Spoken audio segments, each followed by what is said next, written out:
I recently joined forces with the Daily Wire.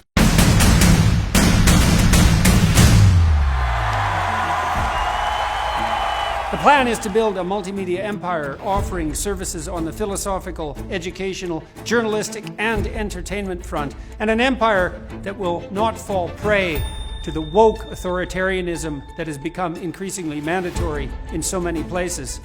Hello everyone and welcome back. Today we'll be digging into the Daily Wire's financial implosion, alleged financial implosion. Bankruptcy rumors are ripe, their sole remaining big name, Jordan Peterson's fading reputation, and Ben Shapiro's descent into what many call a laughing stock. So what's tanking the Daily Wire? Well, launched in 2015 by Ben Shapiro and Jeremy Boring, it dominated conservative media podcasts. Daily Wire Plus, Bent Key for Kids, they had nearly 1 million subscribers. But as of April the 4th, 2025, it's a dumpster fire. Supposedly, bankruptcy lawyers are on call, credit card payments are being shut off, and insiders blame one colossal screw-up. They sank $100 million into Bent Key to rival Disney, but it's been a bust. In a pre-post-mortem, it's pretty important to take a look at several issues, including big names like Candace Owens and Brett Cooper bailing, a Steven Crowder feud that spilled dirt on the goings-on behind the scenes, and Boring's CEO exit reeks of distress. More importantly is the fact it was outrage that was their gold. Culture war bait hooked their views, but social media platforms, it is said, slashed their reach, as they do to many.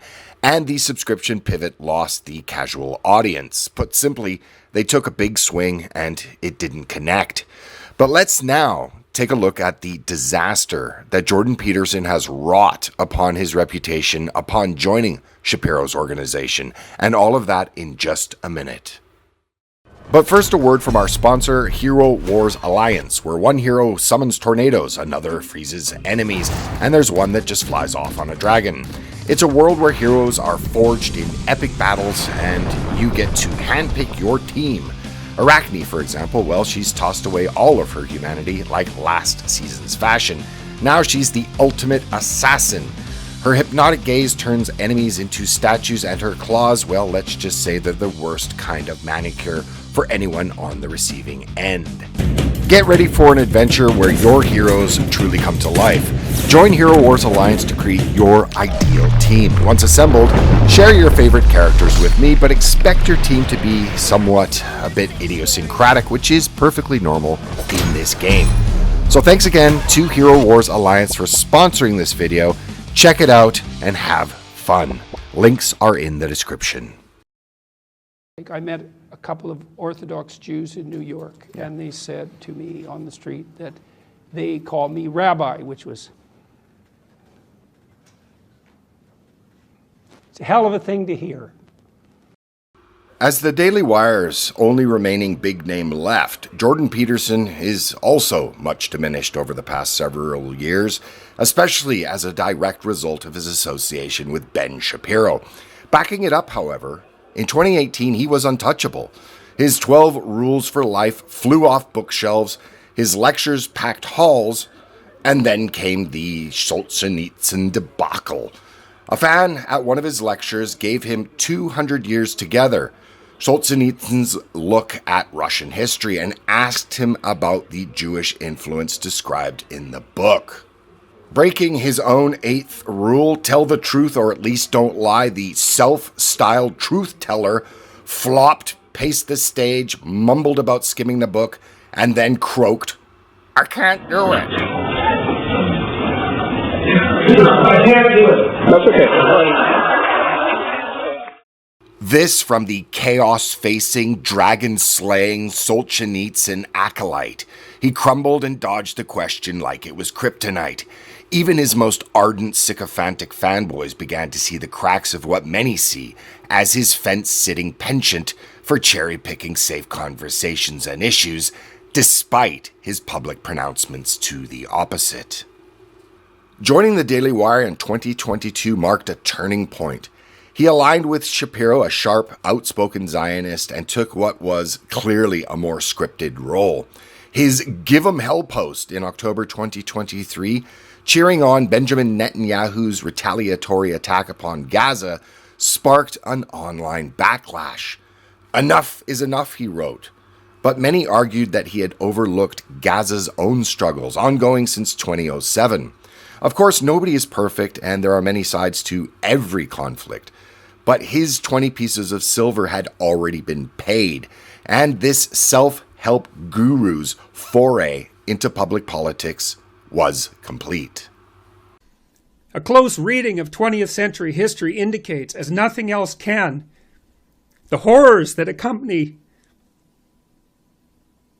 loss of faith in the idea of the individual.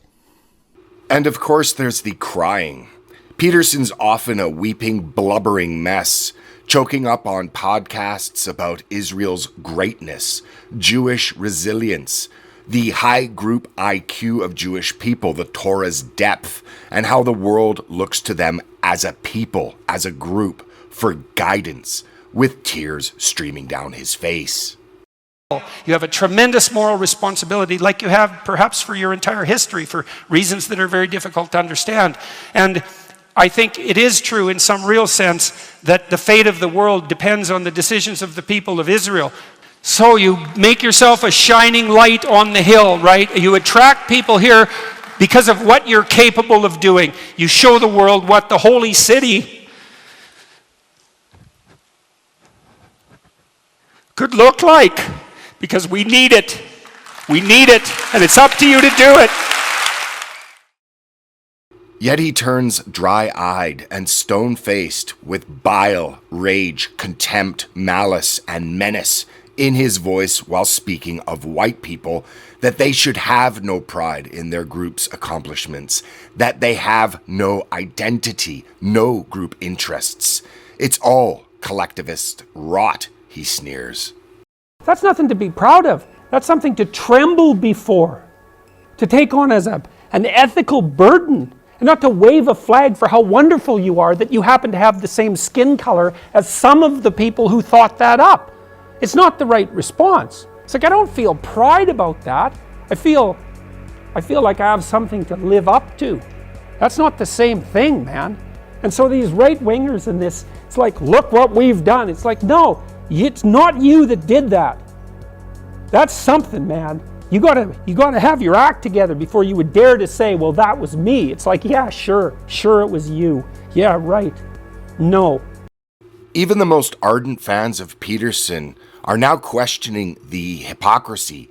He blubbers to no end for one group's pride, for one group's accomplishments, but then vehemently and with rage and ferocity discourages another as not even belonging to a group, that group doesn't even exist, and that they shouldn't even want it to, as individualism for this group is the only thing to strive for, which seems not only the safe course to plot for the environment that he exists, but will block anyone on social media that even questions the inconsistencies of his messaging as bedeviled troll demon rats. Hey, new Nazi troll rats! Anonymously trumpeting your anti-Semitism doesn't rescue you from your mother's basement, or from the demon of resentment, or make you more attractive to the women who take one look at you and shudder, and rightly so. You're despicable, bottom-rung cowards. You Cheeto, dust-covered, sweat-stained, white t-shirt, hide behind your mommy's skirts, scum. Disgust is bloody wasted on you. His ex-posts have since aligned with the Wire's tone, reinforcing the shift. He's raged at anonymous rats bedeviling free speech, yet he, or most likely his daughter Michaela, blocks anyone that disagrees or even makes jokes at his expense. And of course, ex-users have fired back. Free speech warrior or Daily Wire shill, they ask. Make up your mind. Dramatic rants like rat-infested culture or bedeviled by woke get eye rolls. Much has been written, either rightly or wrongly, that he has sold out to Shapiro's money machine, they say. Once thoughtful, now a caricature. And then there's the political pundit / self-help guru who monetizes how to fix your life and his own drug addiction mess. Hooked on benzos since 2016, by 2020, he fled to Russia for an 8-day induced coma detox to dodge withdrawal symptoms and pneumonia. Not something I would normally bring up, but it's incredible how this man has the ability to monetize absolutely everything. So now he's flipped it into his Peterson Academy, peddling courses such as overcome addiction with something better. Bold, very bold. Many who have not been blocked on his account by his daughter on Twitter have noted, from someone who chose a self-induced coma to overcome their own addiction. One of the best ways of overcoming an addiction is to find something better to do. And now at the Peterson Academy, he's hawking this wisdom, his wisdom, through a subscription model. Pay up for a year, get access to his courses, plus his community of sycophantic fans. It's marketed as education devoid of ideology, but in turn, he's turned his pill-popping personal disaster into a self-help empire, preying on desperate people who still believe in his power of self-betterment, with promises of transformation, while raking in said subscription fees. He parrots defiance while ducking anything that had cost him his cushy perch. Every vague tweet, every sanctimonious rant, every overpriced course. He extols his outsider persona while being firmly entrenched within the system he claims to defy. For many, Jordan Peterson's no longer a sage. He's a snake oil salesman who's run out of bottles, and now he's banking on what's left of his Daily Wire admiring fan base's desperation to keep the grift alive. Oh, and the busts. In 2024, he started selling busts of his own likeness, with free shipping, I might add, so you could forever gaze upon him in the comfort of your own home. Fans called it a grift too far. Even ardent admirers cringed. The statues, it would appear, are no longer available, sold out or out of stock as the publication of this video. None of this is to say he still doesn't have a rabid fan base who see him as a kind of prophet. His twisting of self-help and Daily Wire political talking points has, though, lost him a great amount of respect from a wide swath of his previously fervent following. Since his immersion into the Daily Wire ecosphere, he's now questioned for his flip-flopping on free speech, groveling to power, and ditching depth for dogma. Opponents laugh, fans mourn, as he has now hitched his wagon and reputation to the sinking ship that is the dying wire. And then we come back to Ben Shapiro, Peterson's boss and what would appear to be the shaper of his dialogue for public consumption. Well, he too has lost much of his own luster on the right.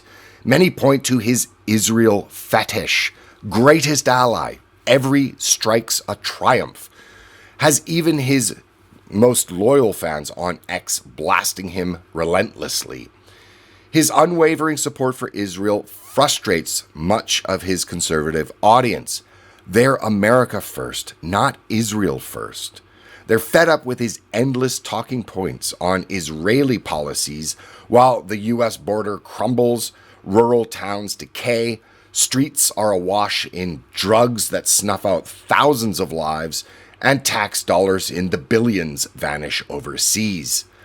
To that point, his base feels sidelined, as money flows to Israel without measure, while veterans and rural areas get ignored. Ben Shapiro's rants, once lib-slaying hits, are, as many put it, stuck in 2016, while today, inflation stings, he obsesses over trans kids. The Daily Wire, it would appear, has become a flop. For many reasons: Bentkey's failure, Owen's exit, Peterson's reputational damage. Well, they are all tied to Shapiro's missteps. He pushed a vision that tanked, and now his empire, it would appear, is in tatters. And if you like this video, please hit the thumbs up button on the way out, as well to check to see that you're still subscribed. I'll see you in the next video. Bye for now.